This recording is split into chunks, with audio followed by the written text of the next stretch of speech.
Hello and welcome to the Wicked Things podcast. The story you are about to listen to is called Stadler House Book 1 Anna. After a near-death experience changes a young orphan child's life forever, the benevolent Dr. Stadler uses his bleeding-edge therapy to help her and other children at his group home return to a life of normalcy. This short story brings to life the challenges faced by trying to help one small group of children survive their common pasts.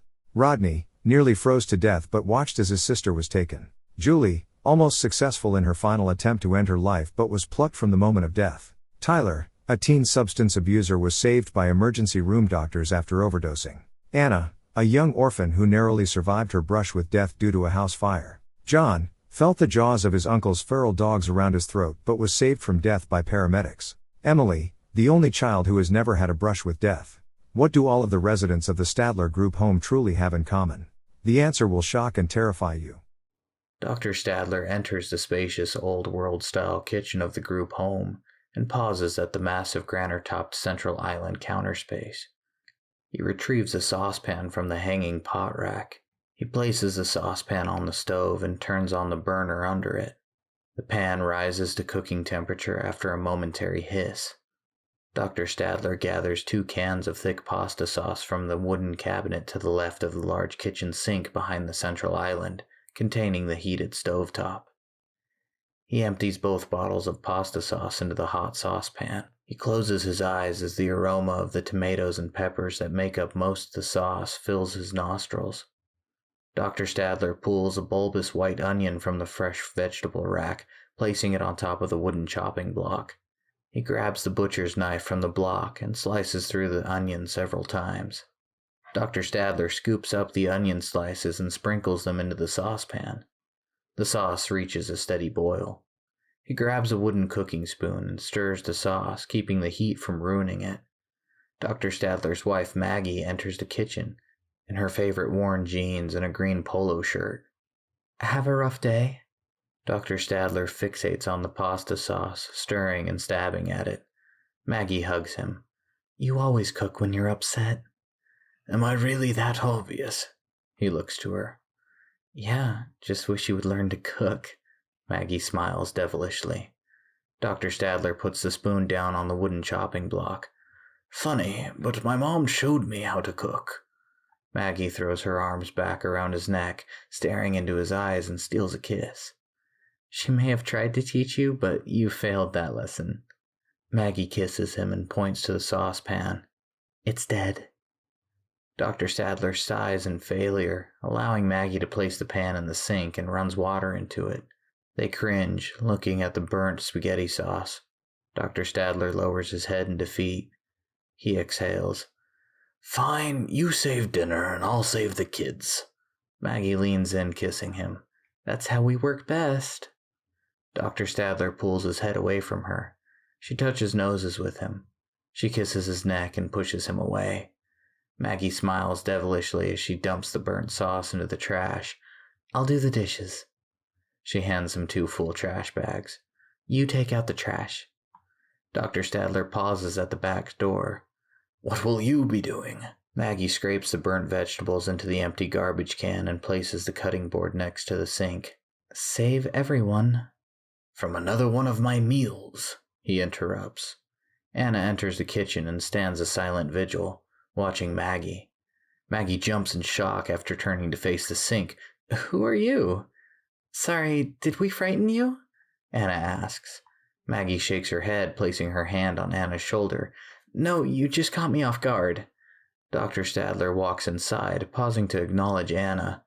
"Good, you 2 have met." Maggie hugs Anna, but looks to her hands, rubbing them together. "You're freezing." "This is Anna, our newest addition." Dr. Stadler touches Anna's shoulder. He pulls away, examining his palm. Anna stares at Maggie with a look of contempt. "We're just here to help."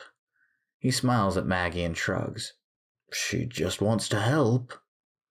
Anna walks to Maggie's side, her eyes resembling black, soulless voids. Maggie recoils, but her eyes appear normal to her now. Anna pulls in tight and hugs her. She turns and smiles wide to Dr. Stadler. "We will be glad to help Maggie." The room's falling temperature reveals Maggie's breath as rising steam. No, Anna, all of us are here to help you.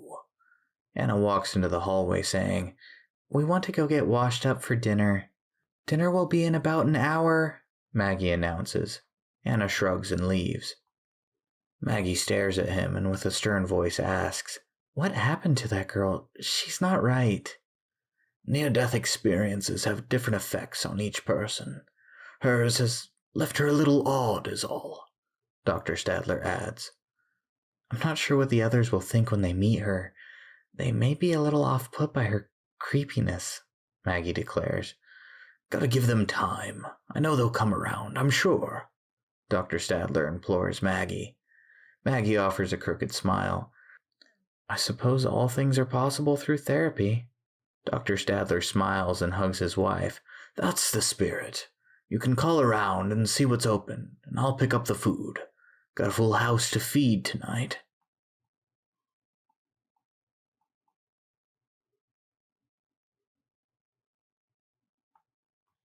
Anna opens her bedroom door to find her new roommate. Emily stretches out across her bed in a colorful romper, reading a book about birds. The pungent smell of additional floral perfume causes her to wrinkle her choke on the overwhelming scent. She remains silent in the hallway, studying Emily for a long moment.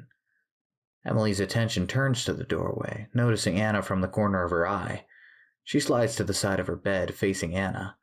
Sorry, I thought you were John. He's being a real jerk today. Didn't want to acknowledge him. It makes him mad. Emily jumps to her feet and tosses her book onto her bed. Hi, I'm... Anna cuts her off. Emily, 12 years old, no previous NDA. Emily's face contorts with confusion. It means near-death experience, Anna explains. Emily walks towards Anna, extending her open hand. Let's do this officially. You are... Anna, we are to share this room with you, Anna coldly states. Anna places her bag on top of her bed and opens it. We? Emily questions. Sorry, I meant to say I. Anna scolds herself. Anna places her socks and underwear into the bare dresser's drawers. She sits on the foot of her bed, motioning for Emily to join her. So, this is my side of the room. Emily sits on the foot of the bed next to Anna, pointing to her bed. And that side is mine, but we can totally share. We're supposed to be like sisters while we're here. Anna gestures at the old peeling wallpaper hanging on her side of the room and scoffs. Did it always look this good? Emily seems happy to gossip and leans in close. Closet smells like mold and the carpet gets damp every time it rains.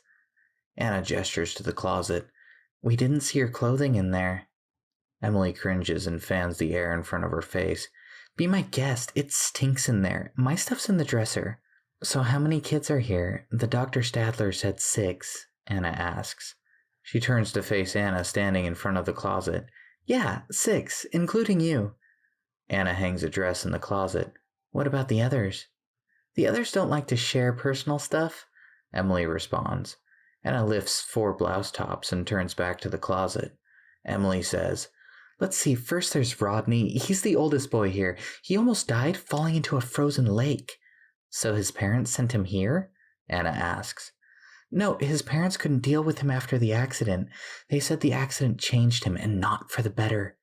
Emily clarifies for Anna. Anna smiles and leans into the closet and hangs a shirt up. Go on.